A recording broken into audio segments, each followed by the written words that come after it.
नमस्कार, जय हिंद, वंदे मातरम। प्यारे बच्चों, आज के इस सेशन में हम केंद्रीय बजट को करेंगे, भारतीय बजट के इतिहास को पूरा करेंगे और भारतीय बजट के जो घटक हैं उसको देखेंगे। इसके अलावा हम भारतीय बजट और पूरी अर्थव्यवस्था जो आपके सिलेबस का हिस्सा है उसका पूरा रिवीजन करने वाले हैं।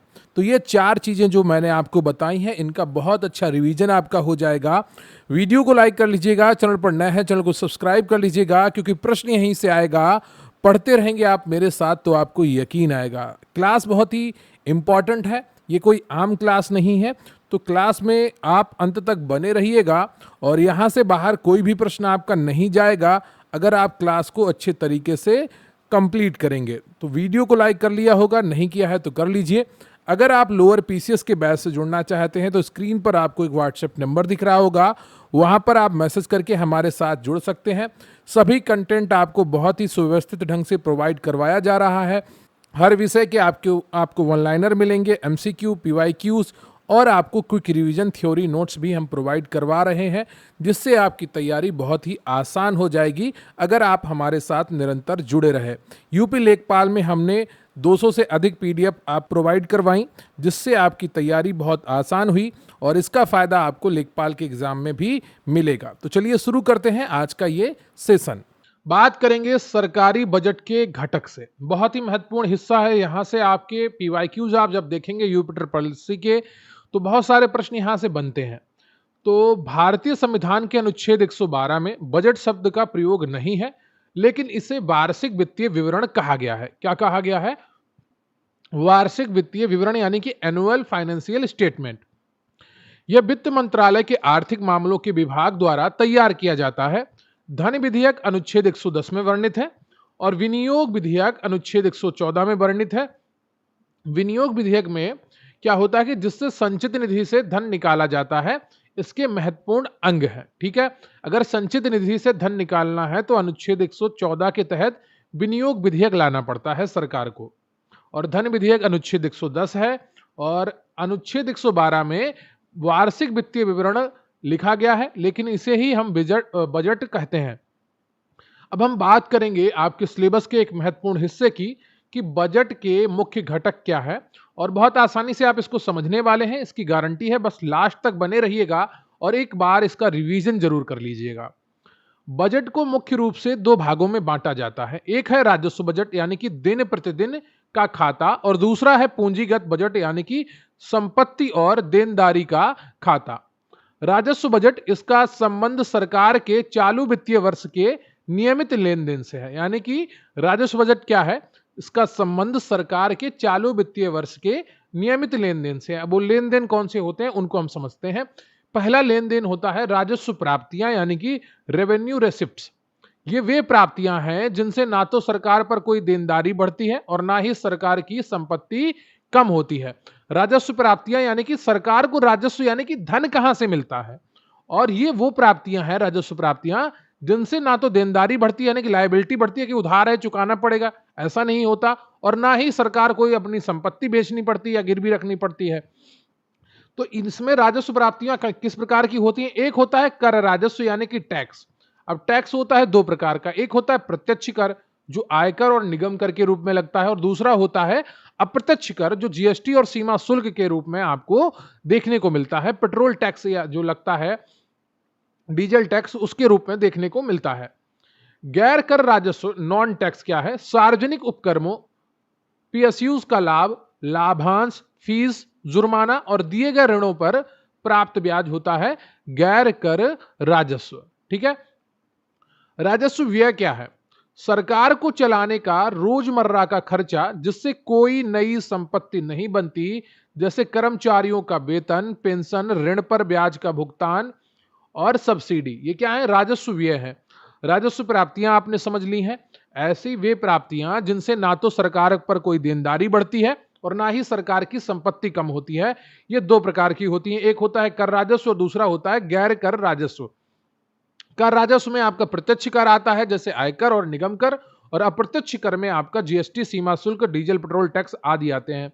गैर कर राजस्व में सार्वजनिक उपक्रमों पीएसयूज का लाभ, जितने भी सरकारी कंपनी है उनसे अगर कोई लाभ हो रहा है वो भी तो सरकार को मिलेगा उसका लाभांश। फीस, जुर्माना और दिए गए ऋणों पर ब्याज, प्राप्त ब्याज। ठीक है, तो ये गैर कर राजस्व होते हैं। राजस्व व्यय भी आपने समझ लिया है। रेवेन्यू एक्सपेंडिचर, तो ये एक्सपेंडिचर कहां पर होता है? सरकार चलाने के लिए रोजमर्रे के जो खर्चे होते हैं, इनसे कोई नई संपत्ति नहीं बनती है। कर्मचारियों को वेतन देना पड़ता है, पेंशन देनी पड़ती है, कहीं से ऋण लिया है सरकार ने तो उसका ब्याज देना पड़ता है। बात करें पूंजीगत बजट की, कैपिटल बजट की, तो इसका संबंध अर्थव्यवस्था के दीर्घकालिक विकास और बुनियादी ढांचे से है। पूंजीगत प्राप्तियां, ये वे प्राप्तियां हैं जो या तो सरकार की देनदारी बढ़ाती हैं, जैसे विश्व बैंक या जनता से लिया गया उधार, और संपत्ति को कम करती हैं, जैसे सरकारी कंपनियों का विनिवेश यानी कि डिसइन्वेस्टमेंट या दिए गए ऋण की वसूली।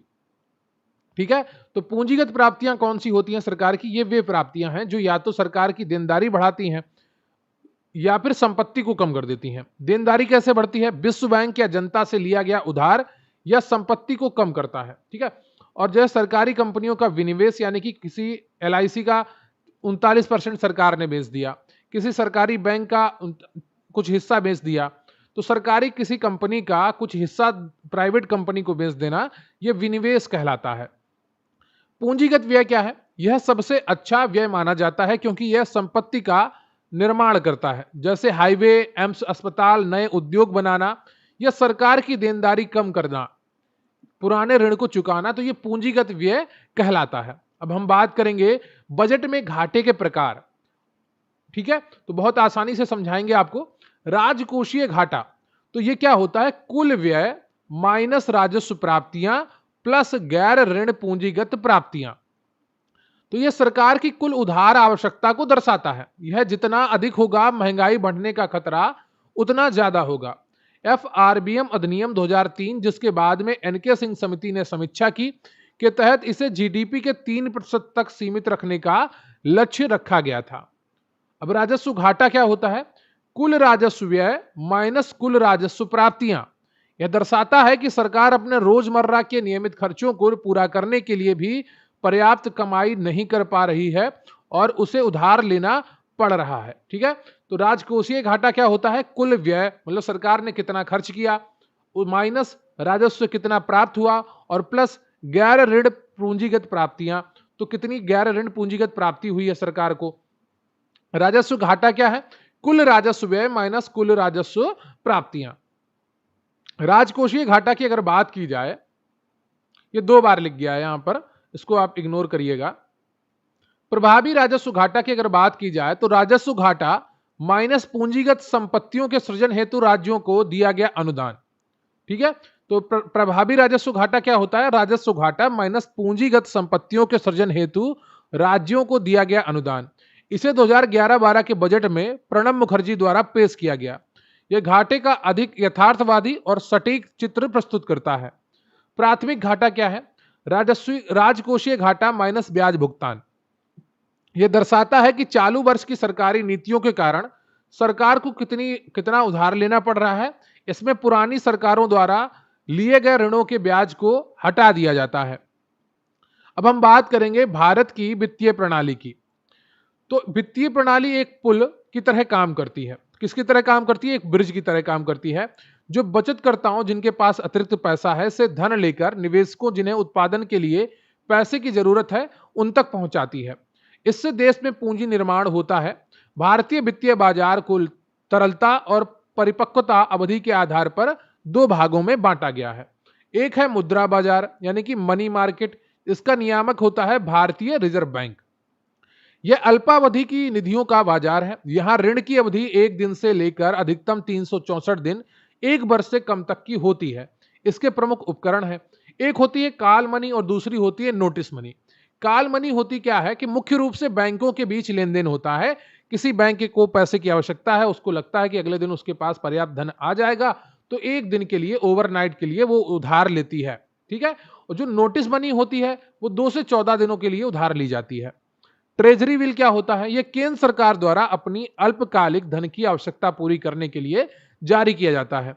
राज्य सरकारें ट्रेजरी बिल जारी नहीं कर सकती हैं, और ये ट्रेजरी बिल 91 दिन के, 182 दिन के और 364 दिन की अवधि के लिए जारी किए जाते हैं, और ये बहुत सुरक्षित होते हैं। ठीक है, तो ट्रेजरी बिल सरकार जारी करेगी, उस पर ब्याज देगी और उसका फायदा उठाने के लिए या तो कोई प्राइवेट कंपनी खरीद लेगी या कोई बैंक खरीद लेगी।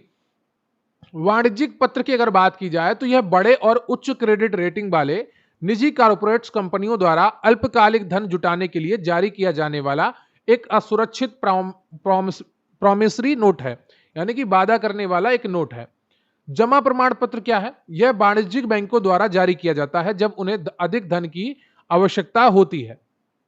अब हम बात करते हैं पूंजी बाजार, उसके नियामक भारतीय प्रतिभूति एवं विनिमय बोर्ड। यह दीर्घावधि की निधियों का बाजार है जहां ऋण की अवधि 1 वर्ष से अधिक होती है। इसे 2 मुख्य भागों में बांटा गया है। एक है प्राथमिक बाजार। जब कोई कंपनी पहली बार अपने नए शेयर सीधे जनता को बेचती है तो उसे आईपीओ कहते हैं। क्या कहते हैं? IPO, initial public offering. यह काम प्राथमिक बाजार में होता है। इससे कंपनी में नई पूंजी आती है। द्वितीयक बाजार की अगर बात की जाए तो इसे शेयर बाजार कहा जाता है। यहां पहले से जारी किए गए शेयरों की खरीद बिक्री निवेशकों के बीच होती है।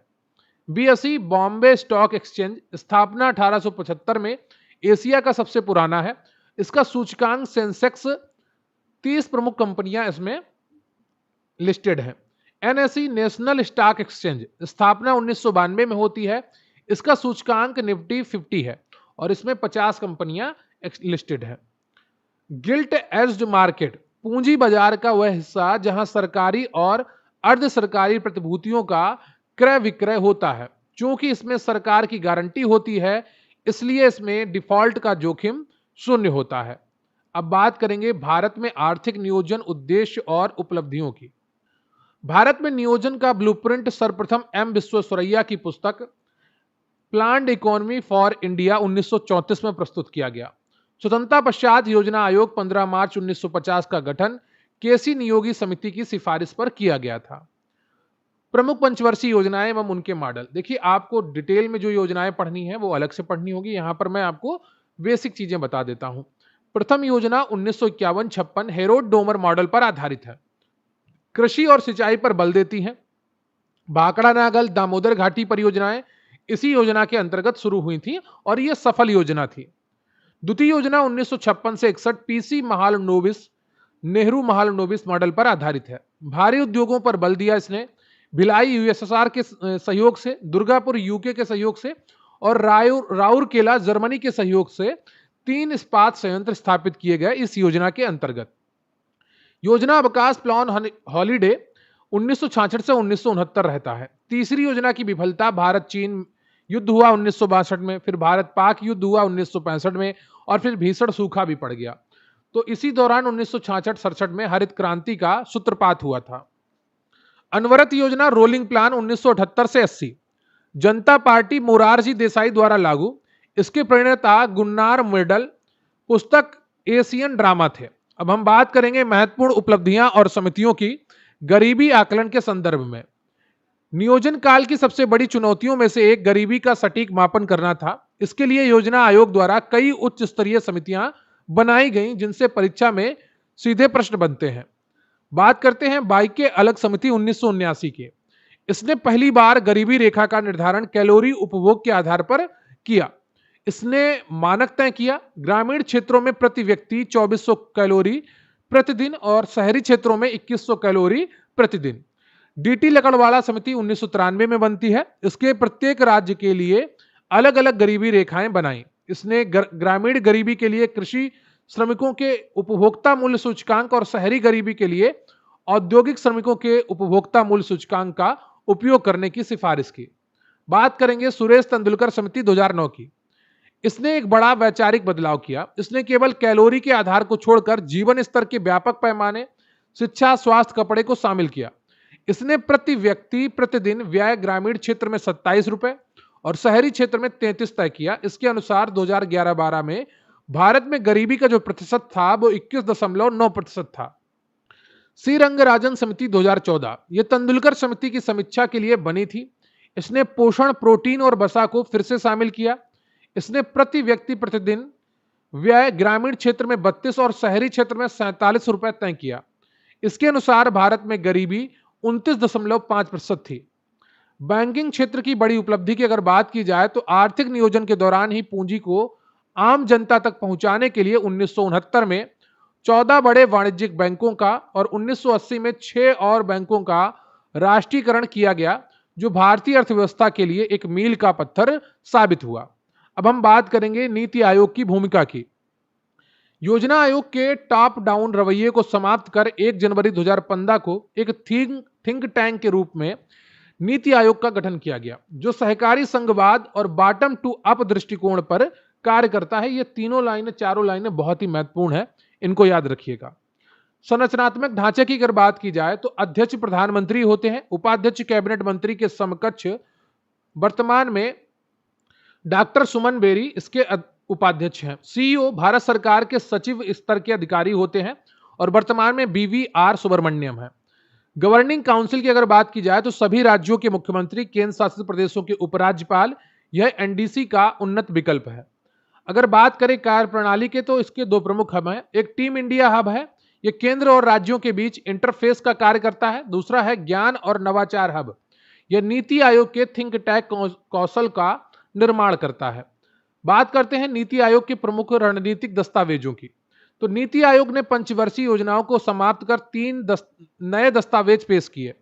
एक है 15 वर्षीय विजन, यानी कि 15 ईयर का टारगेट लेके चलना है कि 15 साल बाद हम क्या देख रहे हैं। 7 वर्षीय विजन है, रणनीति है, तो यहां पर 7 साल की रणनीति बनती है और 3 वर्षीय एक्शन एजेंडा होता है कि 3 वर्ष के अंदर हमें क्या पाना है।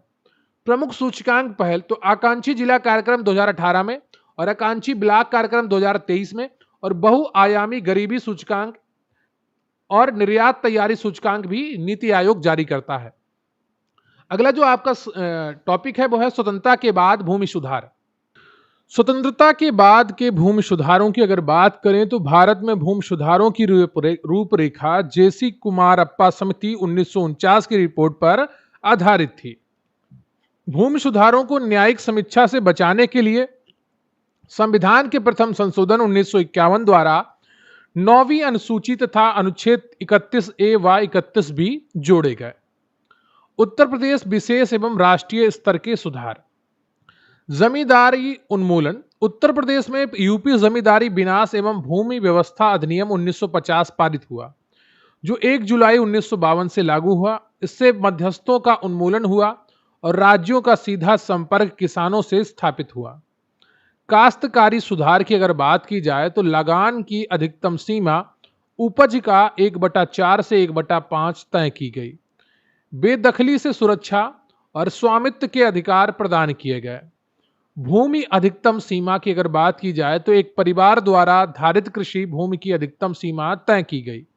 इसके तहत अतिरिक्त भूमि का अधिग्रहण कर सीलिंग की भूमि के रूप में भूमिहीनों को पट्टे पर दी गई।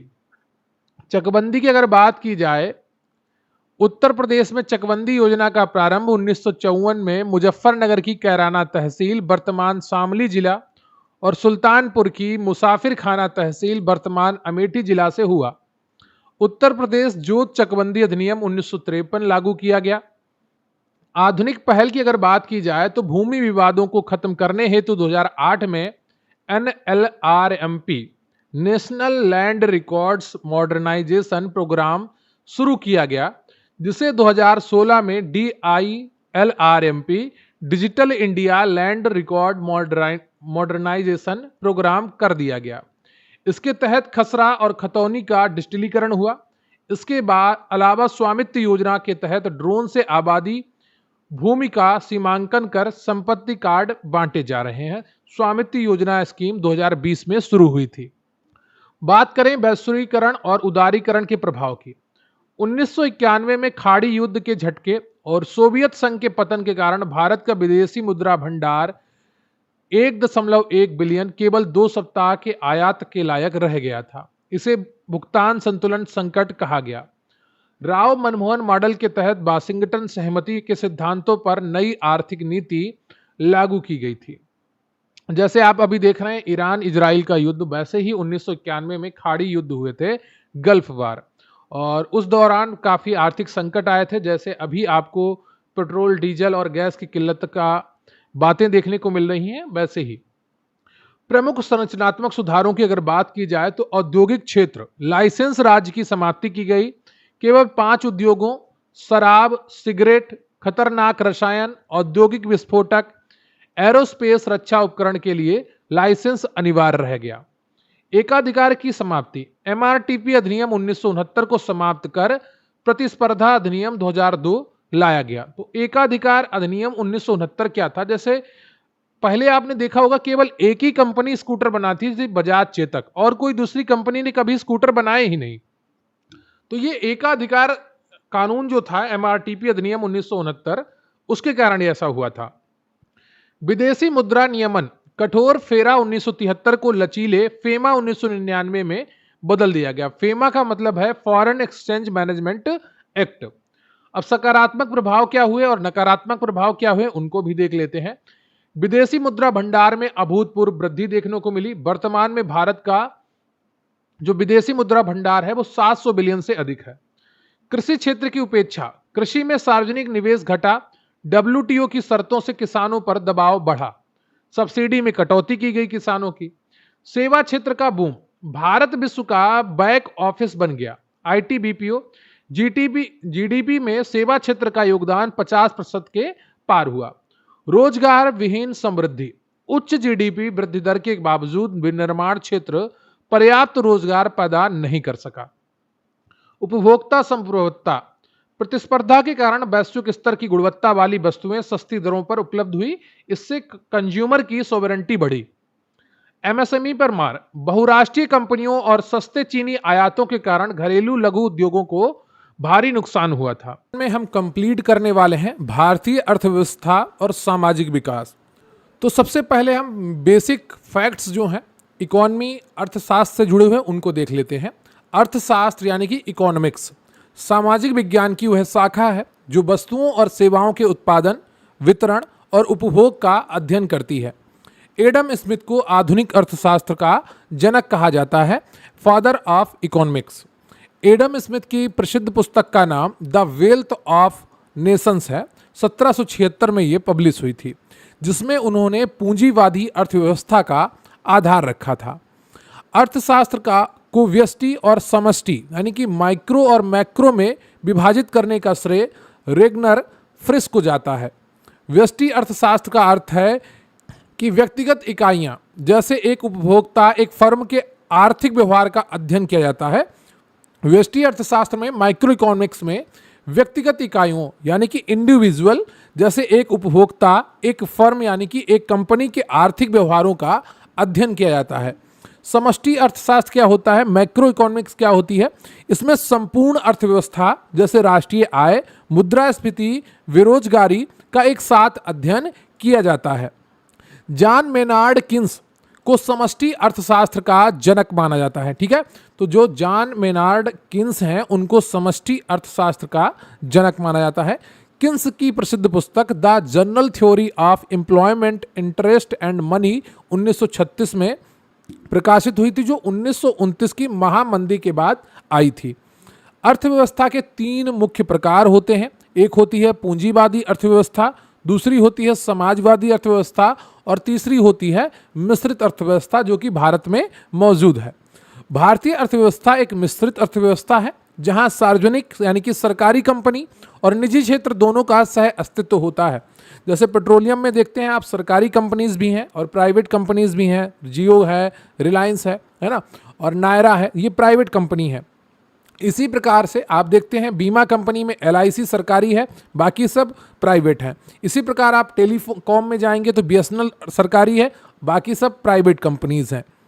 अर्थव्यवस्था के प्राथमिक क्षेत्र प्राइमरी सेक्टर में कृषि, वानिकी, मत्स्य पालन और खनन शामिल होते हैं। द्वितीयक क्षेत्र में विनिर्माण, मैन्युफैक्चरिंग और निर्माण कार्य आते हैं। तृतीयक क्षेत्र को सेवा क्षेत्र भी कहा जाता है, जिसमें बैंकिंग, परिवहन, शिक्षा आदि शामिल है। अर्थशास्त्र में नोबेल पुरस्कार जीतने वाले प्रथम भारतीय अमर्त्य सेन हैं। 1998 में कल्याणकारी अर्थशास्त्र के लिए इन्हें नोबेल पुरस्कार मिला था। मानव विकास सूचकांक SDI का प्रतिपादन पाकिस्तानी अर्थशास्त्री महबूब उल हक और अमर्त्य सेन ने 1990 में दिया था।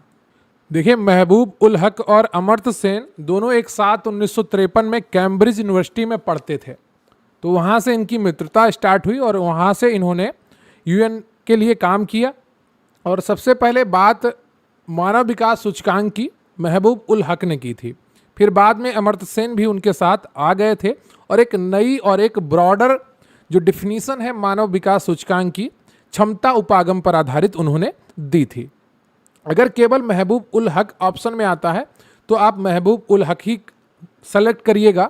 अगर दोनों आते हैं ऑप्शन में तो आप दोनों सेलेक्ट करिएगा, ठीक है। ये ध्यान रखिएगा, बहुत सी जगह पर आपको अमर्त्य सेन देखने को नहीं मिलते हैं क्योंकि स्टार्टिंग में ये विरोध में थे, लेकिन बाद में ये साथ आ गए थे और उसका एक ब्रॉडर जो पिक्चर है वो दिखाई थी जो महबूब उल हक ने 1990 में दी थी। अब हम बात करेंगे भारत में आर्थिक नियोजन, इतिहास और अवधारणाओं की। आर्थिक नियोजन का तात्पर्य संसाधनों का आकलन कर पूर्व निर्धारित लक्ष्यों को प्राप्त करने की सुविचारित रणनीति है। तो यहाँ से आपका पूरा सिलेबस के अनुसार टॉपिक स्टार्ट हो रहे हैं। इससे पहले आपने कुछ बेसिक फैक्ट्स देखे थे। आर्थिक नियोजन का तात्पर्य संसाधनों का आकलन कर पूर्व निर्धारित लक्ष्यों को प्राप्त करने की सुविचारित रणनीति है। भारत ने आर्थिक नियोजन का मॉडल सोवियत संघ यूएसएसआर से प्रेरित होकर अपनाया था। नियोजन का मुख्य उद्देश्य आर्थिक समृद्धि, आधुनिकीकरण, आत्मनिर्भरता और समानता है, यानी कि इक्विटी है। प्रथम 7 पंचवर्षीय योजनाओं में सर्वाधिक बल आत्मनिर्भरता पर दिया गया था। भारत में नियोजन की पहली रूपरेखा 1934 में एम विश्वेश्वरैया द्वारा प्रस्तुत की गई थी। एम विश्वेश्वरैया की प्रसिद्ध पुस्तक का नाम प्लान्ड इकोनॉमी फॉर इंडिया है, जिसमें 10 वर्षीय योजनाएं थीं। 1938 में हरिपुरा अधिवेशन में राष्ट्रीय नियोजन समिति का गठन सुभाष चंद्र बोस द्वारा किया गया था। 1938 की राष्ट्रीय नियोजन समिति के अध्यक्ष जवाहरलाल नेहरू थे। 1944 में 8 प्रमुख उद्योगपतियों जैसे जेआरडी टाटा द्वारा बॉम्बे प्लान प्रस्तुत किया गया था। 1944 में कृषि और कुटीर उद्योगों पर केंद्रित गांधीवादी योजना श्रीमन नारायण अग्रवाल ने प्रस्तुत की थी। 1945 में मार्क्सवादी दृष्टिकोण वाली जन योजना पीपल्स प्लान एमएन राय द्वारा दी गई थी। 1950 में विनोबा भावे से प्रेरित होकर सर्वोदय योजना जयप्रकाश नारायण द्वारा प्रस्तुत की गई थी। आदेशात्मक नियोजन में अर्थव्यवस्था पर राज्य का पूर्ण नियंत्रण होता है, जैसे उत्तर कोरिया, जो भी होगा सरकार के ऑर्डर से होगा, अन्यथा नहीं होगा। संकेतात्मक नियोजन जो होता है में राज्य मार्गदर्शक होता है। इसे भारत ने 8वीं योजना से अपनाया है, यानी कि सरकार क्या करेगी, रास्ता दिखाएगी, ऐसे काम करना है। बाकी करना क्या है, कितना करना है, किस क्षमता पर करना है, किस स्तर पर करना है, वो कंपनी डिसाइड करेगी। संकेतात्मक नियोजन का विश्व में सबसे अच्छा उदाहरण फ्रांस माना जाता है। पूंजी उत्पाद अनुपात COR बताता है कि उत्पादन की एक इकाई के लिए कितनी पूंजी चाहिए। कम COR उच्च दक्षता दर्शाता है। वृद्धिशील पूंजी उत्पाद अनुपात अतिरिक्त उत्पादन के लिए आवश्यक अतिरिक्त निवेश को मापता है। भारत का वर्तमान ICOR 2025-26 लगभग 4 से 4.5 के बीच है। बढ़ता ICOR पूंजी की घटती उत्पादकता को दर्शाता है। राष्ट्रीय विकास परिषद NDC की स्थापना 6 अगस्त 1952 को केसी नियोगी समिति की सिफारिश पर हुई थी। NDC का कार्य पंचवर्षीय योजनाओं को अंतिम स्वीकृति देना था, जिसे के संथानम ने सुपर कैबिनेट कहा था। अब हम बात करेंगे भारत में पंचवर्षीय योजनाएं, प्रथम से 12वीं पंचवर्षीय योजनाओं तक के सफर की। प्रथम पंचवर्षीय योजना 1951 से 56 प्रसिद्ध हेराल्ड डोमर मॉडल पर आधारित थी। प्रथम योजना की सर्वोच्च प्राथमिकता कृषि विकास और मूल्य स्थिरता थी। भाखड़ा नागल, दामोदर घाटी और हीराकुंड परियोजनाएं प्रथम योजनाओं की देन है। सामुदायिक विकास कार्यक्रम CDP की शुरुआत 1952 में प्रथम योजना के दौरान हुई थी। द्वितीय पंचवर्षीय योजना 1956 से 61 PC महालनोबिस के 4 क्षेत्रीय मॉडल पर आधारित थी। द्वितीय योजना का मुख्य लक्ष्य भारी उद्योग और समाजवादी समाज की स्थापना थी। भिलाई इस्पात संयंत्र रूस की सहायता से द्वितीय योजना में स्थापित हुआ। राउरकेला इस्पात संयंत्र जर्मनी की मदद से द्वितीय योजना में स्थापित किया गया। दुर्गापुर इस्पात संयंत्र ब्रिटेन के सहयोग से द्वितीय योजना की उपलब्धि है। खादी एवं ग्रामोद्योग आयोग केवीआईसी की स्थापना द्वितीय पंचवर्षीय योजना में हुई थी। तृतीय पंचवर्षीय योजना 1961 से 66 जॉन सैंडी एवं सुखमय चक्रवर्ती मॉडल पर आधारित थी। Bokaro iron and steel plant रूस के सहयोग से तृतीय योजना के दौरान स्थापित हुआ। 1962 का चीन युद्ध, 1965 का पाक युद्ध और 1965-66 का सूखा तृतीय योजना की विफलता के मुख्य कारण थे। तृतीय योजना भारत के नियोजन इतिहास की सर्वाधिक विफल योजना मानी जाती है, जिसका लक्ष्य 5.6% था और प्राप्ति मात्र 2.8% थी। 1950 से 1980 तक की 3.5% की धीमी विकास दर को प्रोफेसर राजकृष्ण ने हिंदू वृद्धि दर, हिंदू रेट ऑफ ग्रोथ कहा था। तृतीय योजना के बाद 1966 से 1969 के बीच 3 वार्षिक योजनाएं चलीं, जिसे योजना अवकाश कहा जाता है, प्लान हॉलिडे कहा जाता है। भारत में हरित क्रांति 1966 की शुरुआत योजना अवकाश के दौरान ही हुई थी। निर्यात बढ़ाने के लिए 1966 में रुपए का दूसरी बार अवमूल्यन किया गया। चतुर्थी पंचवर्षीय योजना 1969-74 गाडगिल फार्मूला और अशोक रुद्रा मॉडल पर आधारित थी। स्थिरता के साथ विकास चौथी योजना का मुख्य उद्देश्य था। 19 जुलाई 1969 को 14 प्रमुख वाणिज्यिक बैंकों का राष्ट्रीयकरण चौथी योजना के दौरान हुआ था। इसरो 1969 की स्थापना चौथी पंचवर्षीय योजना के कार्यकाल में हुई। 1974 का पोखरण परमाणु परीक्षण भी चतुर्थ पंचवर्षीय योजना के दौरान की प्रमुख घटना थी। पांचवी पंचवर्षीय योजना 1974 से 1978 डीपी धर मॉडल पर आधारित थी।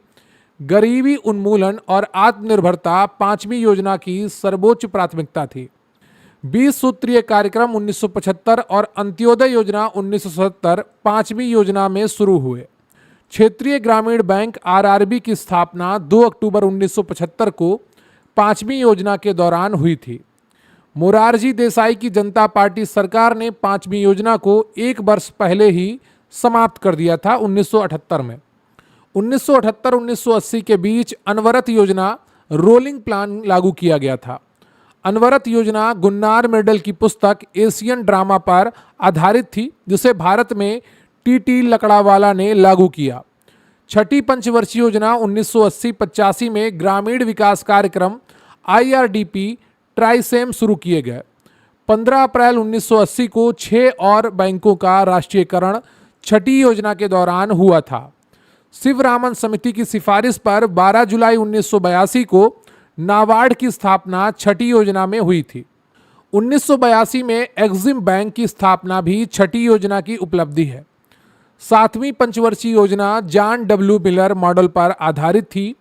7वीं योजना का नारा भोजन, काम और उत्पादकता था, जिसमें प्रति व्यक्ति आय में सर्वाधिक वृद्धि दर्ज की गई। 1988 में सेबी की स्थापना और 1989 में जवाहर रोजगार योजना 7वीं योजना में आई थी। 1990-92 के बीच राजनीतिक अस्थिरता के कारण 2 वार्षिक योजनाएं चलाई गईं। इसी दौरान एलपीजी सुधार आए। 8वीं पंचवर्षीय योजना 1992-97 की सर्वोच्च प्राथमिकता मानव संसाधन विकास एचआरडी थी। तो जो 8वीं पंचवर्षीय योजना 1992 से 97 तक चली थी, इसकी जो सर्वोच्च प्राथमिकता थी वो मानव संसाधन विकास थी, ह्यूमन रिसोर्स डेवलपमेंट। 1 जनवरी 1995 को भारत डब्ल्यूटीओ का संस्थापक सदस्य बना और 8वीं योजना के दौरान ही ये हुआ था। 9वीं पंचवर्षीय योजना 1997-2002 का उद्देश्य सामाजिक न्याय और समानता के साथ विकास था। 10वीं पंचवर्षीय योजना 2002 से 7 का लक्ष्य 10 वर्षों में प्रति व्यक्ति आय को 2 गुना करना था। राष्ट्रीय ग्रामीण स्वास्थ्य मिशन एनआरएचएम 2005 और नरेगा 2006 10वीं योजना में ही शुरू हुए थे।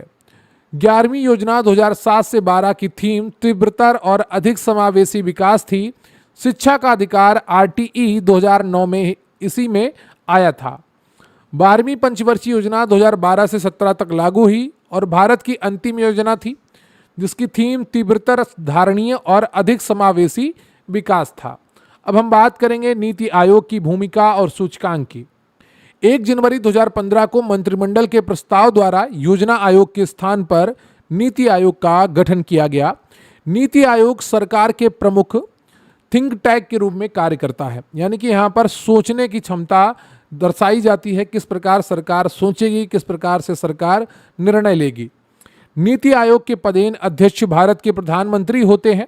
नीति आयोग की गवर्निंग काउंसिल में भी सभी राज्यों के मुख्यमंत्री और प्रशासनिक शामिल होते हैं, जो सहकारी संघवाद को दर्शाता है। नीति आयोग के उपाध्यक्ष को कैबिनेट मंत्री का और पूर्णकालिक सदस्यों को राज्य मंत्री का दर्जा प्राप्त होता है।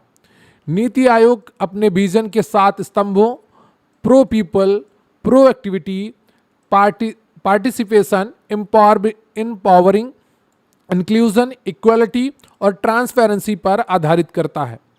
राष्ट्रीय बहुआयामी गरीबी सूचकांक नेशनल एमपीआई नीति आयोग द्वारा जारी किया जाता है। एमपीआई रिपोर्ट के अनुसार भारत में 25 करोड़ लोग गरीबी से बाहर आए हैं, जिसमें उत्तर प्रदेश में सबसे बड़ी गिरावट 3.43 करोड़ की दर्ज की गई है। महाराजगंज, गोंडा, बलरामपुर जैसे यूपी के आकांक्षी जिलों ने गरीबी उन्मूलन में बेहतरीन प्रदर्शन किया है। निर्यात तैयारी सूचकांक ईपीआई में तटीय राज्यों में तमिलनाडु, महाराष्ट्र शीर्ष पर है। लैंडलॉक्ड राज्यों की श्रेणी में हरियाणा के बाद उत्तर प्रदेश शीर्ष प्रदर्शनकर्ताओं में है, ओडीओपी की सफलता के कारण। नवाचार को बढ़ावा देने के लिए नीति आयोग अटल इनोवेशन मिशन चला रहा है। अटल इनोवेशन मिशन के तहत स्कूल स्तर पर अटल टिंकरिंग लैब्स और विश्वविद्यालय स्तर पर एआईसीस स्थापना की जा रही है। नीति आयोग का विजन 2047 विकसित भारत एट 2047, जिसका लक्ष्य $30 ट्रिलियन की अर्थव्यवस्था बनना है। मिडिल इनकम ट्रैप से बचना नीति आयोग के विजन 2047 का एक प्रमुख आर्थिक लक्ष्य है। अब हमारा अगला टॉपिक है सतत विकास लक्ष्य SDG 2030। सतत विकास की अवधारणा 1987 की ब्रटलैंड रिपोर्ट अवर कॉमन फ्यूचर से आई। 2015 में UNGA द्वारा 2030 एजेंडा अपनाया गया, जिसमें 17 लक्ष्य और 169 उपलक्ष्य शामिल हैं। SDG 1 पूर्ण गरीबी की समाप्ति से संबंधित है। SDG 2 शून्य भुखमरी प्राप्त करने से संबंधित है। SDG 3 उत्तम स्वास्थ्य और खुशहाली सुनिश्चित करता है। SDG 4 का लक्ष्य है सभी के लिए गुणवत्तापूर्ण शिक्षा, यानी कि क्वालिटी एजुकेशन। SDG 5 समाज में लैंगिक समानता, यानी कि जेंडर इक्वलिटी की बात करता है। SDG 6 सभी के लिए स्वच्छ जल और स्वच्छता की उपलब्धता से जुड़ा है।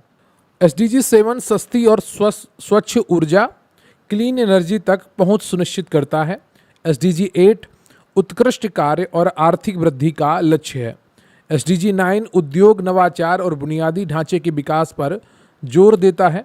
SDG 10 देशों के भीतर और उनके बीच असमानता में कमी का लक्ष्य तय करता है। SDG 11 संवहनी शहर और समुदाय बनाने से संबंधित है। SDG 12 सतत उपभोग और उत्पादन पैटर्न सुनिश्चित करने से जुड़ा हुआ है। SDG 13 जलवायु परिवर्तन से निपटने के लिए तत्काल कार्रवाई है, क्लाइमेट एक्शन इम्पॉर्टेंट है। SDG 14 जलीय जीवों की सुरक्षा से संबंधित है। SDG 15 थलीय जीवों की सुरक्षा और वनों के प्रबंधन से संबंधित है। SDG 16 शांति, न्याय और सशक्त संस्थाएं स्थापित करने पर केंद्रित है। SDG 17 इन सभी लक्ष्यों को प्राप्त करने के लिए वैश्विक भागीदारी है।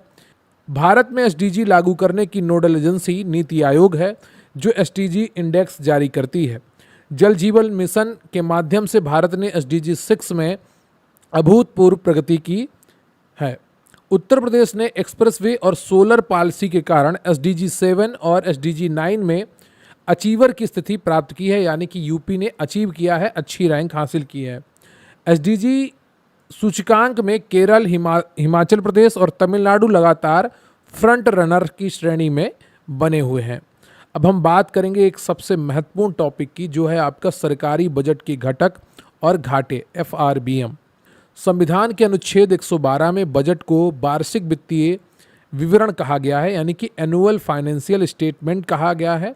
अनुच्छेद 112 में बजट का उल्लेख नहीं है, बजट शब्द का प्रयोग नहीं किया गया है, बल्कि उसके स्थान पर वार्षिक वित्तीय विवरण की बात की गई है।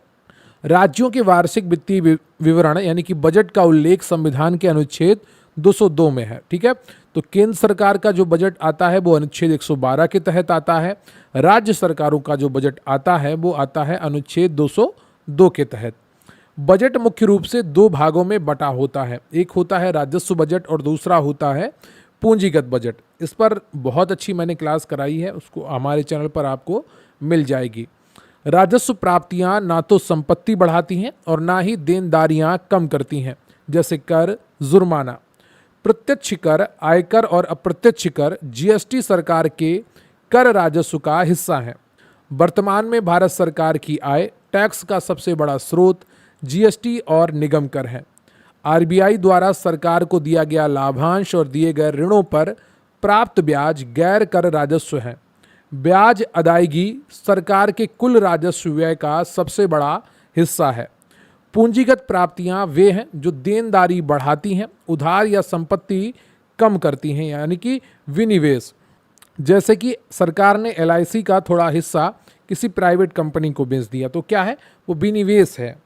सरकार की कुल प्राप्तियों में सबसे बड़ा हिस्सा बाजार से उधार का होता है, बारोइंग का होता है। पूंजीगत व्यय कैपेक्स से आधारभूत संरचना, सड़क, अस्पताल का निर्माण होता है जो अर्थव्यवस्था के लिए अच्छा है। राजस्व घाटा का एक फार्मूला होता है, याद रखिएगा, कई बार एग्जाम में पूछा गया है। राजस्व घाटा इक्वल टू राजस्व व्यय माइनस राजस्व प्राप्तियां। यह दैनिक खर्चों के लिए उधारी दर्शाता है कि कितनी उधारी आपको चाहिए। प्रभावी राजस्व घाटे की अवधारणा 2011-12 में प्रणब मुखर्जी द्वारा पेश की गई थी। राजकोषीय घाटा कुल व्यय रिक्त स्थान माइनस राजस्व प्राप्तियां प्लस गैर ऋण पूंजीगत प्राप्तियां। तो राजकोषीय घाटे की अगर बात की जाए, फिस्कल डेफिसिट की बात की जाए, तो कुल व्यय और माइनस करेंगे राजस्व प्राप्तियां और गैर ऋण पूंजीगत प्राप्तियों को जोड़कर। राजकोषीय घाटा मूल रूप से सरकार की कुल बाजार उधारी को दर्शाता है। प्राथमिक घाटा जो है वो राजकोषीय घाटा माइनस ब्याज अदायगी। यदि प्राथमिक घाटा शून्य है तो नई उधारी केवल पुराने कर्जों का ब्याज चुकाने के लिए ली जा रही है। वित्तीय अनुशासन लाने के लिए 2003 में एफआरबीएम एक्ट यानी कि राजकोषीय उत्तरदायित्व और बजट प्रबंधन अधिनियम लाया गया था। एनके सिंह समिति का संबंध एफआरबीएम एक्ट की समीक्षा से है। 2025-26 के नवीनतम बजट के अनुसार राजकोषीय घाटे का लक्ष्य जीडीपी के 4.5% से नीचे रखा गया है। पूंजीगत व्यय में वृद्धि से निजी निवेश को बढ़ावा मिलता है, इसे क्राउडिंग इन का प्रभाव कहते हैं। अब हम बात करेंगे भारत की वित्तीय प्रणाली की, मुद्रा एवं पूंजी बाजार की। भारतीय वित्तीय प्रणाली परिपक्वता के आधार पर मुद्रा बाजार और पूंजी बाजार में बटी है। मुद्रा बाजार यानी कि मनी मार्केट अल्पकालिक यानी कि 1 वर्ष या उससे कम के लिए निधियों का बाजार है। मुद्रा बाजार का मुख्य नियामक भारतीय रिजर्व बैंक होता है।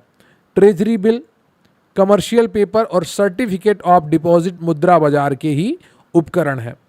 पूंजी बाजार दीर्घकालिक 1 वर्ष से अधिक निधियों का बाजार है।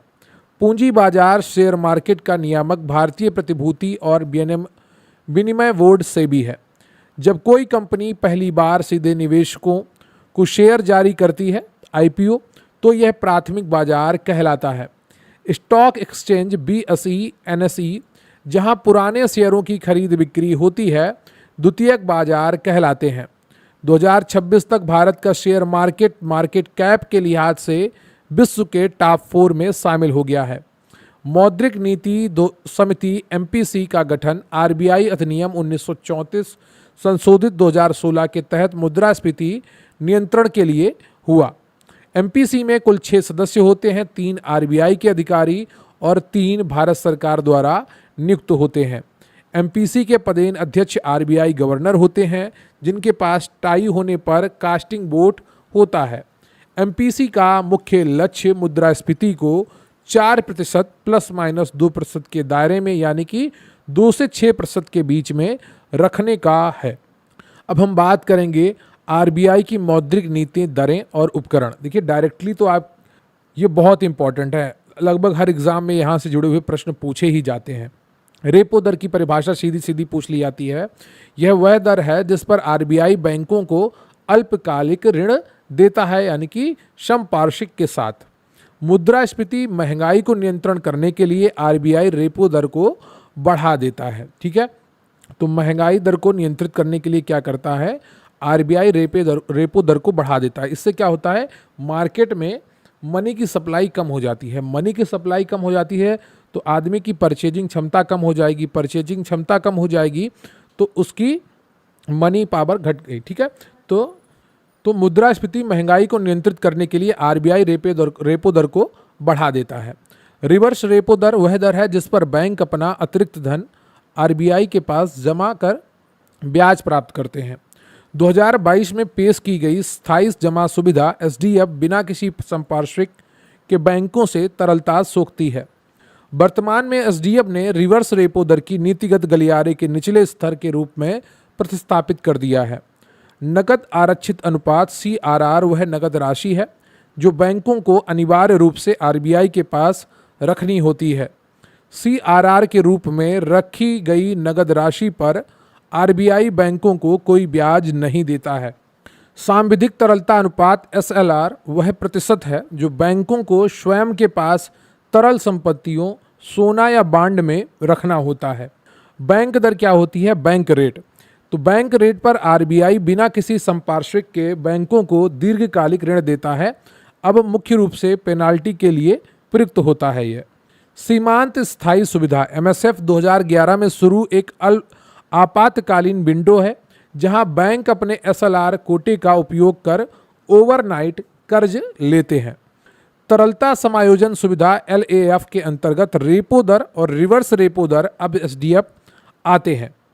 खुले बाजार की क्रियाएं ओएमओ तरलता को नियंत्रित करने के लिए आरबीआई द्वारा सरकारी प्रतिभूतियों की खरीद और बिक्री है। अब हम बात करेंगे भारत के प्रमुख वित्तीय संस्थानों की। तो भारतीय रिजर्व बैंक आरबीआई की स्थापना 1 अप्रैल 1935 को हिल्टन यंग कमीशन शाही आयोग की सिफारिश पर हुई थी। आरबीआई का राष्ट्रीयकरण 1 जनवरी 1949 को किया गया था। 1 रुपए के नोट जो वित्त मंत्रालय द्वारा जारी होता है को छोड़कर शेष सभी करेंसी नोट आरबीआई जारी करता है।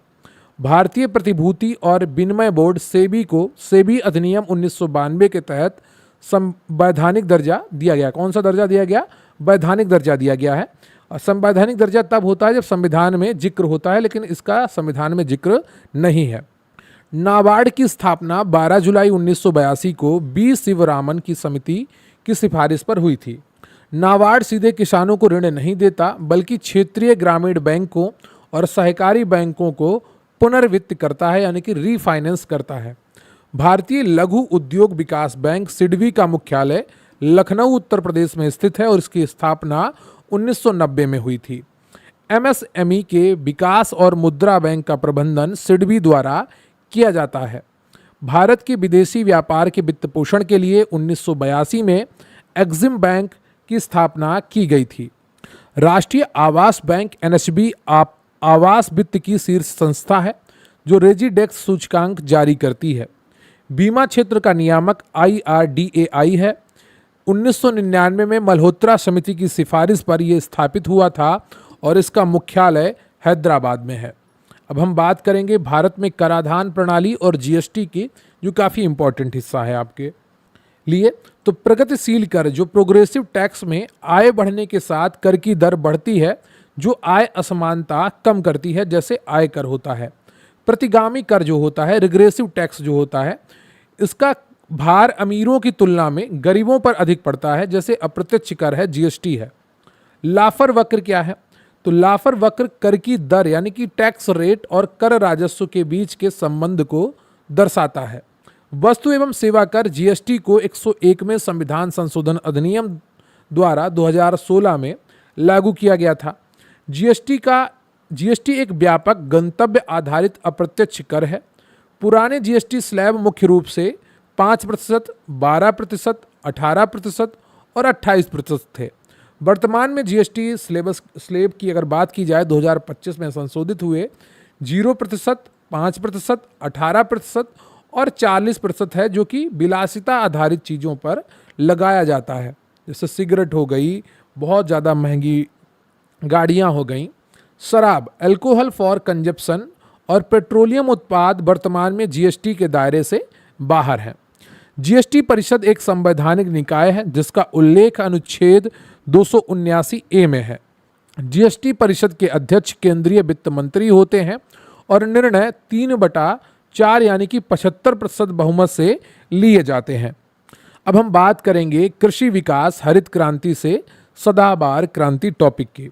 भारत में हरित क्रांति के जनक एमएस स्वामीनाथन हैं, जिन्हें 2024 में भारत रत्न से सम्मानित किया गया।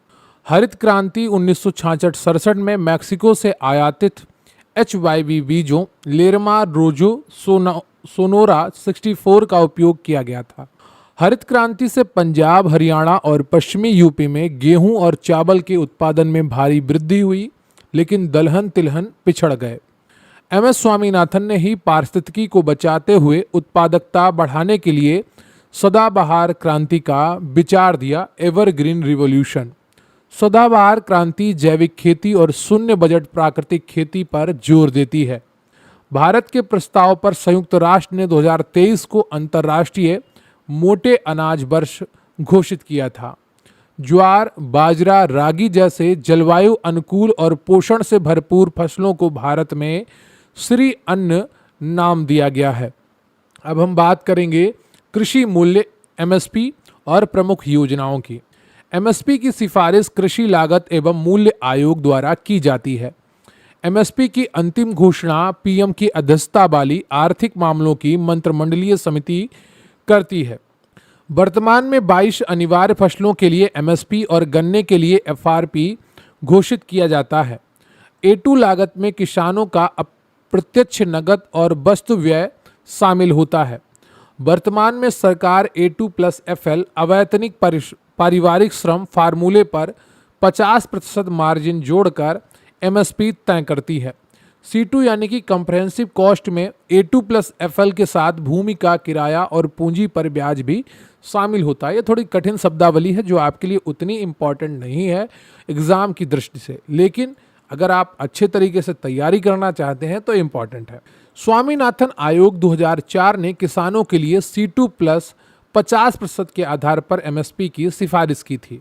दलहन और तिलहन की खरीद सुनिश्चित करने के लिए सरकार ने पीएम आशा योजना लागू की है। पीएम किसान 2019 के तहत किसानों को प्रतिवर्ष 6,000 रुपए की आय सहायता डीबीटी के माध्यम से दी जाती है, यानी कि डायरेक्ट टू बैंक ट्रांसफर। किसान क्रेडिट कार्ड केसीसी योजना 1998 में आरवी गुप्ता समिति की सिफारिश पर शुरू की गई थी। प्रधानमंत्री फसल बीमा योजना PMFBY का प्रीमियम खरीफ फसल के लिए 2%, रबी के लिए 1.5% और वाणिज्यिक बागवानी फसलों के लिए 5% है। देश भर की APMC मंडियों को जोड़ने वाला Akhil Bharatiya electronic trading portal e-NAM है। कृषि अवसंरचना कोष फसल कटाई के बाद कोल्ड स्टोरेज आदि की बुनियादी ढांचे के लिए 1 लाख करोड़ का कोष है। इफ्को द्वारा विकसित नैनो यूरिया तरल रूप में उर्वरक आयात कम कर रहा है और मिट्टी बचा रहा है। अब हम बात करेंगे स्वतंत्रता पश्चात भूमि सुधारों की। तो भूमि सुधार भारत में राज्य सूची का विषय है, जिसकी नींव JC कुमारप्पा समिति ने रखी थी। भूमि सुधार का मुख्य संस्थागत उद्देश्य जमीन जोतने वाले की सिद्धांत लागू करने था, लैंड टू द टिलर, यानी कि जो जोत रहा है जमीन को वही उसका मालिक बने।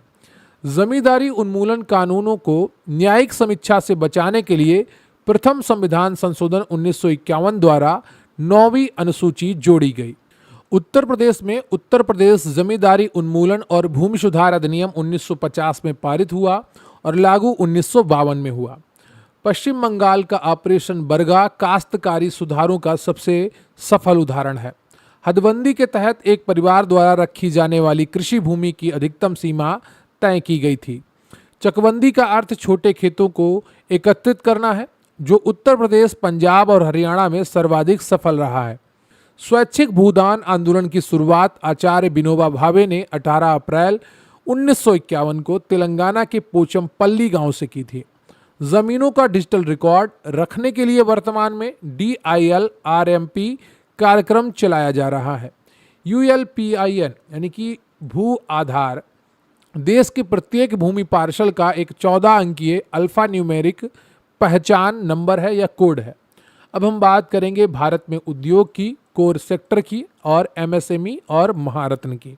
औद्योगिक उत्पादन सूचकांक आईआईपी में 8 कोर उद्योगों का कुल भारांक 40.27% है। 8 कोर उद्योगों में सबसे अधिक भारांक रिफाइनरी उत्पाद 28% और सबसे कम उर्वरक का है। 2026 के नए एमएसएमई वर्गीकरण में विनिर्माण और सेवा क्षेत्रों के लिए समान निवेश और टर्नओवर सीमा रखी गई है। सूक्ष्म उद्यम के लिए निवेश की सीमा 2.5 करोड़ रुपए और वार्षिक टर्नओवर सीमा 10 करोड़ रुपए है। 2026 का ये अपडेटेड वर्जन है। लघु उद्यम के लिए निवेश सीमा 25 करोड़ रुपए है और टर्नओवर सीमा 100 करोड़ रुपए है। 2026 का अपडेटेड है। मध्यम उद्यम के लिए निवेश सीमा 125 करोड़ रुपए और टर्नओवर सीमा 500 करोड़ रुपए है। ये भी आपका 2026 का अपडेटेड है। सभी एमएसएमई के लिए भारत सरकार के उद्यम पोर्टल पर पंजीकरण करवाना अनिवार्य है। महारत्न का दर्जा पाने के लिए कंपनी का 3 वर्षों का औसत टर्नओवर 25,000 करोड़ रुपए से अधिक होना चाहिए। महारत्न कंपनी की निवल संपत्ति 15,000 करोड़ रुपए और शुद्ध लाभ 5,000 करोड़ रुपए से अधिक का होना चाहिए। वर्तमान में भारत में कुल 14 महारत्न कंपनियां हैं, जिनमें भेल है जो 1964 में स्थापित हुई, बीपीसीएल है जो 1952 में स्थापित हुई, गेल है जो 1984 में स्थापित हुई, सीआईएल है जो 1975 स्थापित हुई। HPCL, SAIL, NTPC, REC, PFC, power grid, IOCL, ONGC, oil और एचएएल भी महारत्न सूची में शामिल है। अब हम बात करेंगे एक और महत्वपूर्ण खंड की, जो है 1991 के आर्थिक सुधार यानी कि एलपीजी और व्यापार। 1991 के आर्थिक सुधार एलपीजी के नाम से जाने जाते हैं, यानी कि लिबराइजेशन, प्राइवेटाइजेशन और ग्लोबलाइजेशन। प्रधानमंत्री पीवी नरसिम्हा राव और वित्त मंत्री डॉक्टर मनमोहन सिंह द्वारा ये सुधार लाए गए थे। उदारीकरण यानी कि लिबरलाइजेशन के तहत खतरनाक उद्योगों को छोड़कर सभी के लिए लाइसेंस राज समाप्त कर दिया गया। निजीकरण यानी कि प्राइवेटाइजेशन के तहत घाटे में चल रहे पीएसयूज का विनिवेश शुरू हुआ। अब सार्वजनिक क्षेत्र के लिए केवल 2 उद्योग आधारित हैं। वैश्वीकरण यानी कि ग्लोबलाइजेशन के तहत एफडीआई को बढ़ावा मिला। वर्तमान में रक्षा बीमा में 74%, टेलीकॉम अंतरिक्ष में 70% एफडीआई को मंजूरी दे दी गई है। उत्पादन लिंक्ड प्रोत्साहन पीएलआई स्कीम योजना 14 प्रमुख क्षेत्रों में घरेलू विनिर्माण को बढ़ावा देने के लिए 4% से 6% नगद प्रोत्साहन देती है। विदेश व्यापार नीति एफटीपी 2023 का लक्ष्य 2030 तक भारत के निर्यात को $2 ट्रिलियन तक पहुंचाना है। डॉलर पर निर्भरता कम करने के लिए आरबीआई ने वेस्ट्रो अकाउंट्स के जरिए रुपए में व्यापार की अनुमति दी है। एफटीपी 2023 में यूपी के 3 शहरों मिर्जापुर, मुरादाबाद, वाराणसी को टाउन्स ऑफ एक्सपोर्ट एक्सीलेंस में शामिल किया गया है। तो एफटीपी 2023 में यूपी के 3 शहरों मिर्जापुर, मुरादाबाद, वाराणसी को टाउन्स ऑफ एक्सपोर्ट एक्सीलेंस में शामिल किया गया है। आरओडीटीईपी योजना निर्यातकों को उन करों, शुल्कों की वापसी करती है जो अन्य योजनाओं में रिफंड नहीं होते। यह डब्ल्यूटीओ के अनुकूल है। भारत ने हाल ही में यूएई के साथ सीईपीए और ऑस्ट्रेलिया के साथ ईसीटीए मुक्त व्यापार समझौते किए हैं। वर्तमान में भारत का सबसे बड़ा व्यापार भागीदार ट्रेडिंग पार्टनर यूएसए अमेरिका है।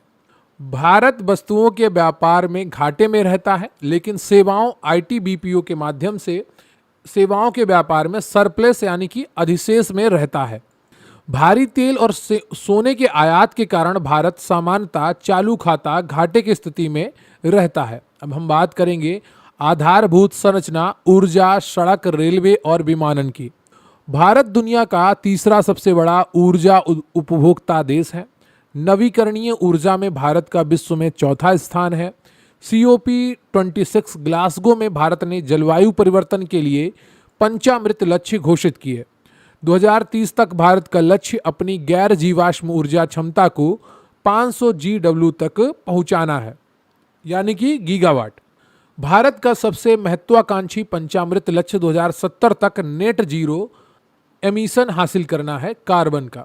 पीएम सूर्य घर मुफ्त बिजली योजना का लक्ष्य 1 करोड़ घरों पर रूफ टॉप सोलर लगाना है और 300 यूनिट तक मुफ्त बिजली उपलब्ध करानी है। राष्ट्रीय हरित हाइड्रोजन मिशन का लक्ष्य 2030 तक प्रति वर्ष 5 MMT ग्रीन हाइड्रोजन उत्पादन करना है।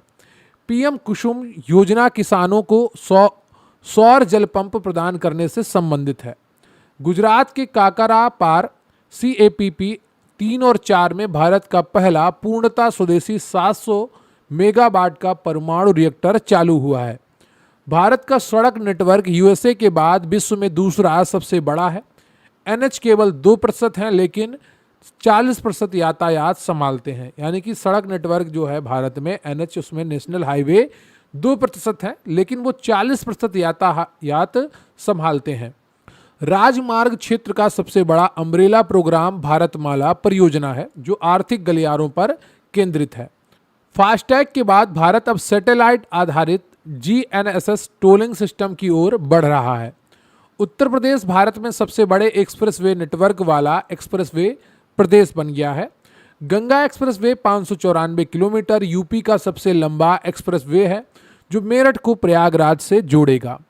पूर्वांचल एक्सप्रेसवे 341 किलोमीटर लखनऊ को गाजीपुर से और बुंदेलखंड एक्सप्रेसवे 296 किलोमीटर चित्रकूट को इटावा से जोड़ता है। पीएम गतिशक्ति 100 लाख करोड़ का राष्ट्रीय मास्टर प्लान है, जो 16 मंत्रालयों को GIS डिजिटल प्लेटफॉर्म पर जोड़ता है। वेस्टर्न DFC 1504 किलोमीटर दादरी को GNPT से जोड़ता है और जापान GICA द्वारा वित्त पोषित है। ईस्टर्न DFC 1337 किलोमीटर लुधियाना को सोननगर दानकुनी से जोड़ता है और विश्व बैंक द्वारा वित्त पोषित है। यह यूपी से गुजरता है। कवच RDSO लखनऊ द्वारा विकसित स्वदेशी स्वचालित ट्रेन सुरक्षा प्रणाली है। कवच प्रणाली सुरक्षा के उच्चतम वैश्विक स्तर SIL 4 से प्रमाणित है। वंदे भारत भारत की पहली स्वदेशी इंजन रहित सेमी हाई स्पीड ट्रेन है। 2026 में इसका वंदे मेट्रो वर्जन भी आ गया है। अमृत भारत स्टेशन योजना के तहत रेलवे स्टेशनों को सिटी सेंटर के रूप में विकसित किया जा रहा है। बंदरगाहों के आधुनिकीकरण और कनेक्टिविटी से जुड़ी प्रमुख योजना सागरमाला परियोजना है। दीनदयाल कांडला एक ज्वारीय बंदरगाह है और श्यामा प्रसाद मुखर्जी कोलकाता एक नदीय बंदरगाह है। Tier 2 और 3 शहरों को जोड़ने के लिए उड़ान क्षेत्रीय संपर्क योजना है, जिसमें अब सी प्लेन भी शामिल है। डिजी यात्रा हवाई अड्डों पर चेहरे की पहचान प्रणाली आधारित संपर्क रहित एंट्री है। जेवर यूपी में स्थित नोएडा अंतर्राष्ट्रीय हवाई अड्डा भारत और एशिया का सबसे बड़ा ग्रीन फील्ड एयरपोर्ट है और जेवर एयरपोर्ट भारत का पहला नेट जीरो उत्सर्जन हवाई अड्डा है। जेवर एयरपोर्ट बनने से उत्तर प्रदेश 5 अंतर्राष्ट्रीय हवाई अड्डों वाला देश का पहला राज्य बन गया है। अब हम बात करेंगे अर्थशास्त्र की प्रमुख शब्दावली की, जैसे सकल घरेलू उत्पाद GDP एक वर्ष में देश की भौगोलिक सीमा के भीतर उत्पादित अंतिम वस्तुओं सेवाओं का मूल्य क्या कहलाता है? सकल घरेलू उत्पाद कहलाता है, GDP कहलाता है। एक बार फिर से सुनिए, एक वर्ष में देश की भौगोलिक सीमा के भीतर उत्पादित अंतिम वस्तुओं या सेवाओं का मूल्य है। सकल राष्ट्रीय उत्पाद क्या है? GNP में GDP के साथ विदेशों से प्राप्त शुद्ध आय NFIA भी शामिल होती है। मुद्रास्फीति में मूल्य स्तर बढ़ता है और मुद्रा की क्रय शक्ति घट जाती है। मांग प्रेरित मुद्रास्फीति तब होती है जब बाजार में मांग आपूर्ति से अधिक हो जाती है। लागत प्रेरित मुद्रास्फीति कच्चे माल जैसे कच्चा तेल की लागत बढ़ने के कारण आती है। जब अर्थव्यवस्था में उच्च मुद्रास्फीति और उच्च बेरोजगारी एक साथ हों तो उसे स्टैगफ्लेशन कहते हैं। अपस्फीति या मुद्रास्फीति के विपरीत है। इसमें सामान्य मूल्य स्तर में लगातार गिरावट आती है। फिएट मुद्रा वह मुद्रा है जिसका अपना कोई आंतरिक मूल्य नहीं होता है, जैसे रुपए, डॉलर या सरकारी आदेश से चलती है। शेयर बाजार में जो निवेशक शेयर की कीमतें ऊपर आने की उम्मीद करता है उसे बुल या तेजड़िया कहते हैं। जो निवेशक शेयर की कीमतें गिरने की उम्मीद करते हैं उसे बियर या मंदड़िया कहते हैं। एनपीए गैर निष्पादित संपत्ति वह कर्ज है जिस पर 90 दिनों से अधिक समय से मूलधन या ब्याज नहीं चुकाया गया है। यह यूपी का क्वेश्चन है, पीवाईक्यू है, कई बार परीक्षाओं में, अन्य परीक्षाओं में भी पूछा गया है। एफडीआई क्या प्रत्यक्ष विदेशी निवेश दीर्घकालिक निवेश है जिससे कंपनी के प्रबंधन में भागीदारी मिलती है।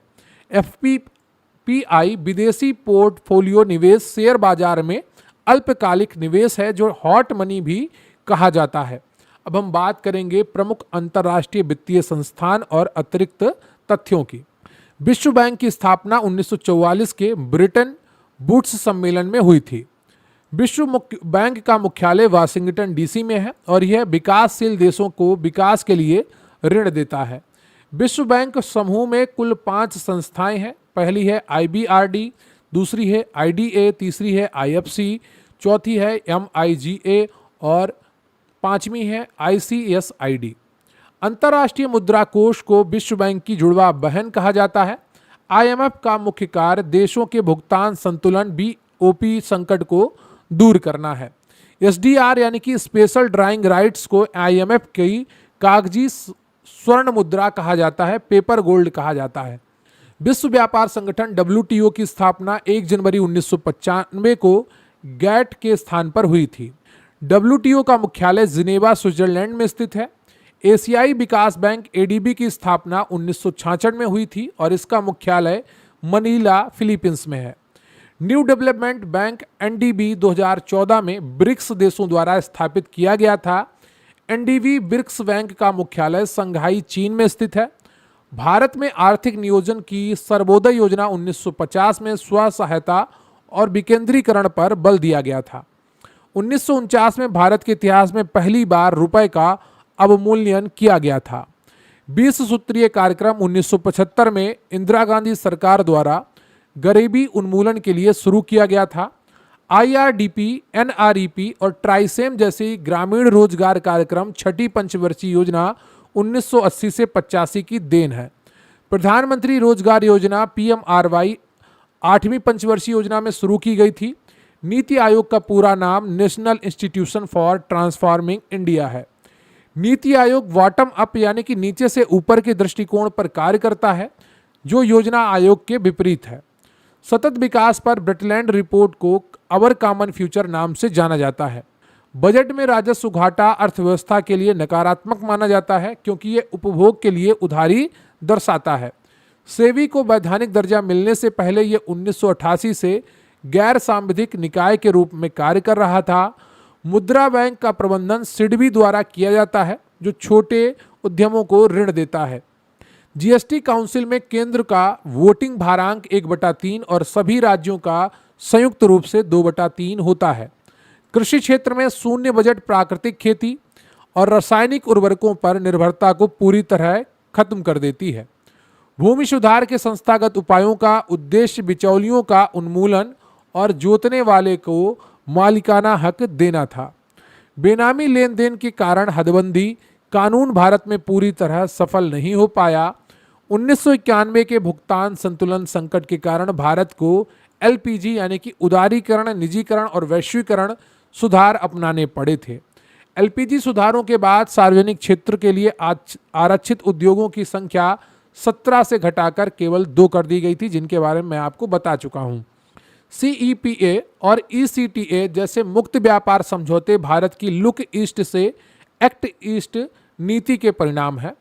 भारत के कुल माल ढुलाई यातायात का 40% से अधिक हिस्सा देश के राष्ट्रीय राजमार्गों द्वारा वहन किया जाता है। उड़ान योजना के तहत टीयर 2 और टीयर 3 शहरों को जोड़ने के लिए वायबिलिटी गैप फंडिंग दी जाती है। लीगल टेंडर यानी कि कानूनी निविदा वह मुद्रा है जिसे कानूनी रूप से ऋण चुकाने के लिए स्वीकार करना अनिवार्य है। जेवर एयरपोर्ट, गंगा एक्सप्रेसवे और ओडीओपी यूपी की अर्थव्यवस्था के प्रमुख ग्रोथ इंजन रहे हैं। तो अभी हम केंद्रीय बजट 2026-27 और भारतीय बजट का इतिहास कंप्लीट करेंगे। शुरुआत करते हैं भारतीय बजट प्रणाली के इतिहास से। सिर्फ 10 बिंदुओं में आपको एक चीज समझ में आ जाएगी। भारत में पहला बजट 7 अप्रैल 1860 को ब्रिटिश ताज के तहत जेम्स विल्सन द्वारा पेश किया गया था। स्वतंत्र भारत का पहला बजट 26 नवंबर 1947 को तत्कालीन वित्त मंत्री आर के षणमुखम चेट्टी ने पेश किया था। गणतंत्र भारत यानी कि जब रिपब्लिक इंडिया बन गया उसके बाद का पहला बजट 28 फरवरी 1950 को जॉन मथाई द्वारा पेश किया गया था। यानी कि जब राष्ट्रपति का चुनाव हो गया तब 28 फरवरी 1950 को जॉन मथाई द्वारा पेश किया गया। संविधान में बजट शब्द का कोई उल्लेख नहीं है। अनुच्छेद 112 में इसे वार्षिक वित्तीय विवरण यानी कि एनुअल फाइनेंशियल स्टेटमेंट कहा गया है। अनुच्छेद 113 में अनुदानों की मांगों से संबंधित है। डिमांड्स ऑफ फॉर ग्रांट्स क्या है? डिमांड्स फॉर ग्रांट्स हिंदी में अनुदानों की मांग, जो मंत्रालयों के अनुमानित व्यय को दर्शाता है। अनुच्छेद 114 विनियोग विधेयक से संबंधित है। इसके पारित हुए बिना भारत की संचित निधि से कोई धन नहीं निकाला जा सकता है। यानी कि अगर भारत की संचित निधि से धन निकालना है तो सरकार को संसद में एक बिल लाना पड़ेगा और उसको पास करके ही सरकार भारत की संचित निधि से धन निकाल सकती है। संविधान के अनुच्छेद 266 के तहत भारत की संचित निधि का प्रावधान किया गया है, जिसमें सरकार की सभी प्राप्तियां और उधार रखे जाते हैं। वर्ष 2017 में विवेक देवराय समिति की सिफारिश पर 92 साल पुरानी परंपरा को समाप्त करते हुए रेल बजट को आम बजट में मिला दिया गया। वर्ष 2017 से ही बजट पेश करने की तिथि में बदलाव किया गया और इसे फरवरी के अंतिम कार्य दिवस की बजाय 1 फरवरी को पेश किया जाने लगा। भारत के इतिहास का पहला डिजिटल बजट वर्ष 2021-22 में वित्त मंत्री निर्मला सीतारमण द्वारा पेश किया गया था। वर्ष 2026-27 का बजट भी वित्त मंत्री निर्मला सीतारमण द्वारा पेश किया गया है और ये बहुत ही इंपॉर्टेंट है। चर्चा में क्यों है? केंद्रीय वित्त मंत्री ने संसद में केंद्रीय बजट 2026-27 पेश किया और ये कर्तव्य भवन में तैयार किया गया पहला बजट है।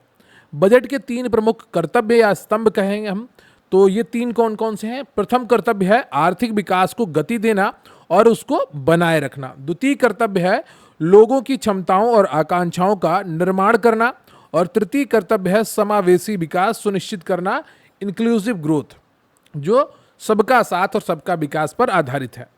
अब बात कर लेते हैं प्रमुख वित्तीय अनुमान की। विवरण दिया गया है, बजट 2026-27 का अनुमान दिया गया है और संशोधित अनुमान 2025-26 का।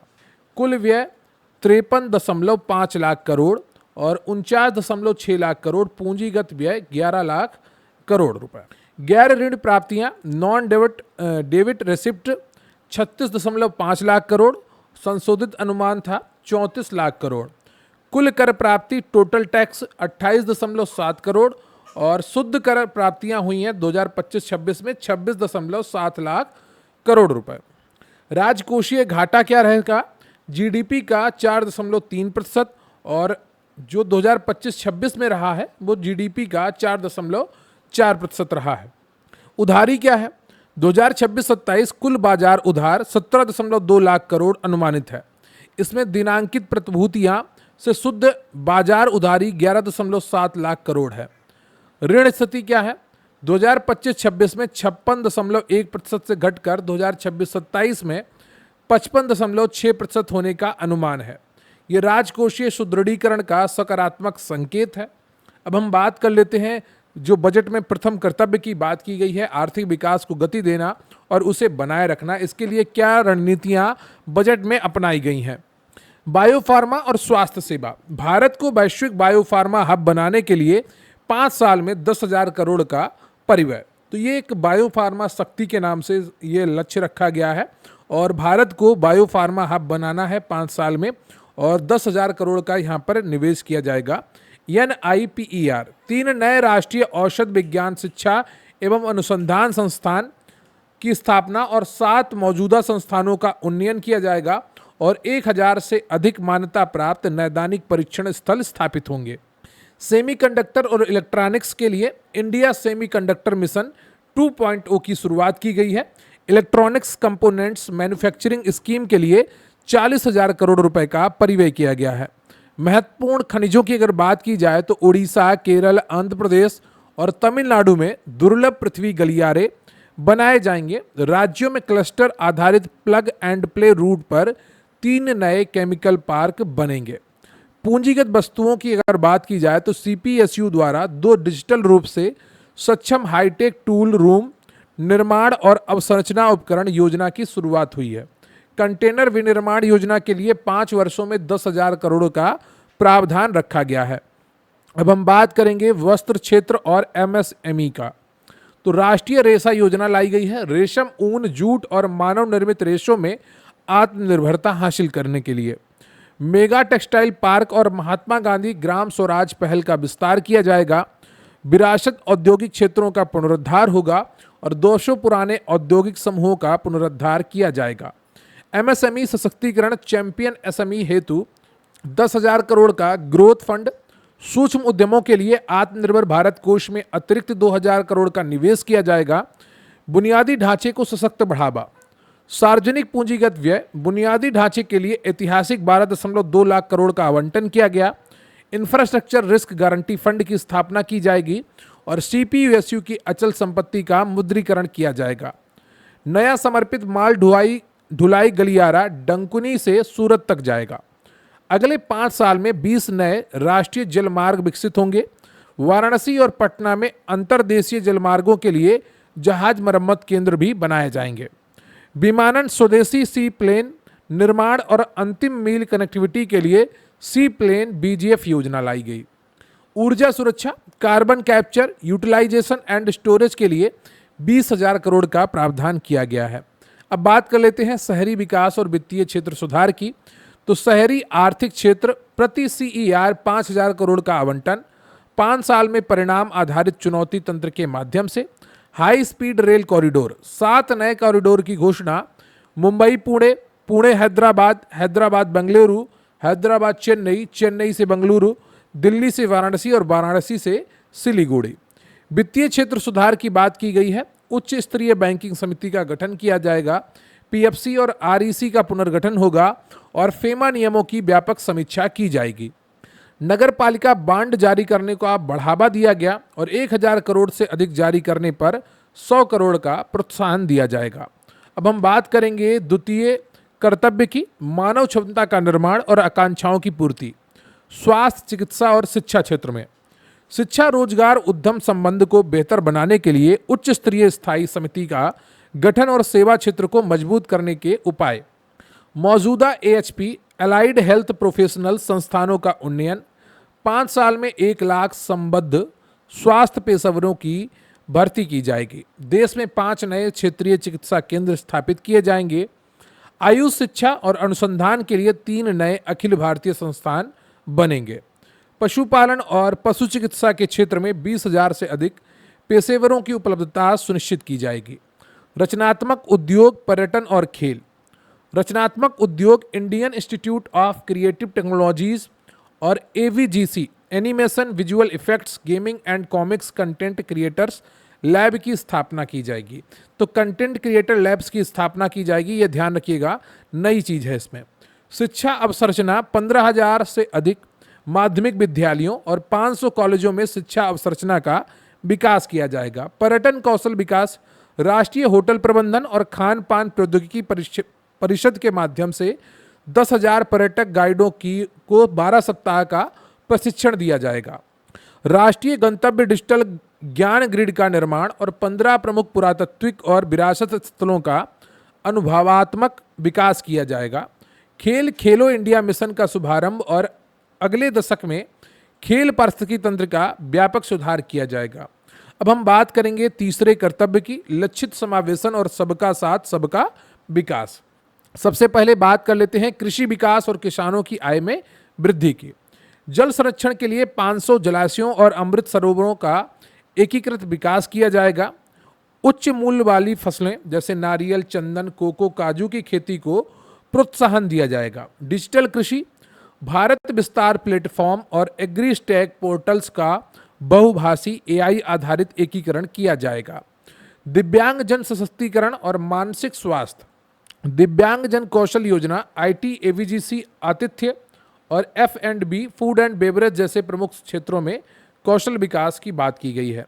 मानसिक स्वास्थ्य और आघात देखभाल के लिए उत्तर भारत में NIMNS 2 की स्थापना, रांची और तेजपुर में राष्ट्रीय मानसिक स्वास्थ्य संस्थानों का विकास किया जाएगा। अगला है पूर्वोदय, पूर्वी भारत का विकास और राज्य सहायता। दुर्गापुर एकीकृत पूर्वी तट औद्योगिक गलियारा का निर्माण किया जाएगा। तो ध्यान रखिएगा, ये नई चीज है। पूर्वी क्षेत्र में 5 नए पर्यटन स्थल और 4000 ई बसें चलाई जाएंगी। बौद्ध सर्किट विकास होगा। अरुणाचल प्रदेश, सिक्किम, असम, मणिपुर, मिजोरम और त्रिपुरा में राज्यों को वित्तीय सहायता दी जाएगी। 16वें वित्त आयोग की सिफारिश के अनुसार राज्यों को 1.4 लाख करोड़ की सहायता दी जाएगी। तो ये रहा आपका 2026-27 के बजट का पूरा ओवरव्यू। बहुत ही संक्षिप्त में मैंने आपको बताने का प्रयास किया है ताकि आपको एक ओवरव्यू मिल जाए कि बजट 2026-27 में क्या है। सबसे ज़रूरी है आपको जो बजट से जुड़ी हुई टर्मिनोलॉजी है संविधान में, उसको ध्यान रखिए। वहाँ से जुड़े हुए प्रश्न अक्सर परीक्षाओं में बनते हैं। जैसे आपका भारत की संचित निधि है, अनुच्छेद 266 में वर्णित है। अनुच्छेद 114 में विनियोग विधेयक की बात की गई है।